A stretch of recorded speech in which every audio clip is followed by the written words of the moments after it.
আজকে রান্নাঘর থেকে ভিডিও স্টার্ট করছি। এই দেখো, এটা আমি আজকে হুজুক তুলেছি রবিবারের ব্রেকফাস্ট। সাদা আলুর চচ্চড়ি হওয়ার কথা ছিল, কিন্তু শুকনো লঙ্কা দিয়েছি বলে একটু লালচে হয়ে গেছে। আর এরকম ঝোল ঝোল, তোমরা অনেকে বলবে হ্যাঁ ঝোল ঝোল কেন, তা আমার ঝোল ঝোল পছন্দ।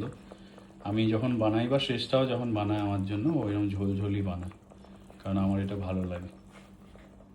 আর এই যে ময়দা আমি মেখে রেখেছি, শেষটাকে বলবো লুচি বেলে আর ভেজে দেবে।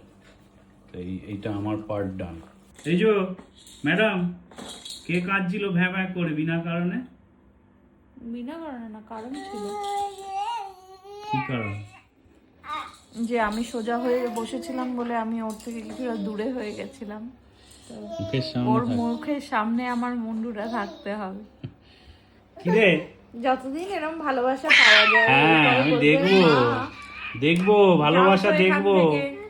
এই যে ভালোবাসা দেখবো, থাকবে তো এরকমই সবসময় চিরকাল।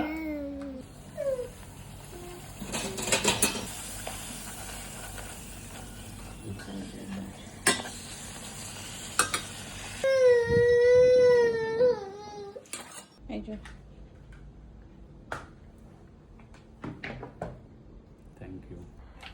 আমি যখন ছোট ছিলাম তখন আমাদের প্রত্যেক সানডে আমাদের বাড়িতে লুচি তরকারি হতো। আমি যখন হিউস্টনের চেষ্টা ছিল আমি তখনও ওকে বলতাম যে মাঝে মাঝে সানডে একটু লুচি তরকারি খাই, তার কারণ ছোটোর থেকে ওটা খেয়েছি। ছোটোবেলায় ওই আমার ভাইয়ের সাথে কম্পিটিশান হতো, আমি আমার ভাই, আমার জাঠতো ভাই মানে কাজিন, ওর সাথে আমাদের কম্পিটিশান হতো কে বেশি লুচি খেতে পারবে। তো 15টা 16টা অবধি মানে পারছি না, কিন্তু লাস্ট মোমেন্ট অবধি মানে যেহেতু মানে হেরে যাব ওই জন্য আর একটা নিচ্ছি দিয়ে। আর আমার ঠাকুমা এত রেগে যেত আমাদের দুজনের ওপর, খুব চেঁচাতো, বলতে এদেরকে দেবে না, আর এরা অসভ্যতামো করছে, অসভ্যর মতো খাচ্ছে। আর এত মজা হতো।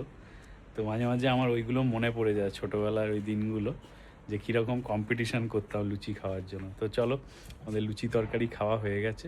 আমি একটা জিনিস ঠিক করলাম, আমাদের যে নেদারল্যান্ডসের ভ্লগটা সেটা এরকম খেতে বসেই গল্প করতে করতে তোমাদের বলে দেবো, 4 দিনের দেখিয়ে দেবো, কারণ ছোট ভিডিও লোকের পছন্দ হচ্ছে না, লোকে বলছে আরও পুরোটা একসাথে দেখাও। ওই জন্য আমি ভাবলাম শর্টসগুলো আর দেবো না, শর্টসগুলো ইনস্টাগ্রামে অন্য জায়গায় দিয়ে দেবো, বাট এখানে আর দেবো না, তোমাদের একদম লং ভিডিওটা পুরোটাই দিয়ে দেবো।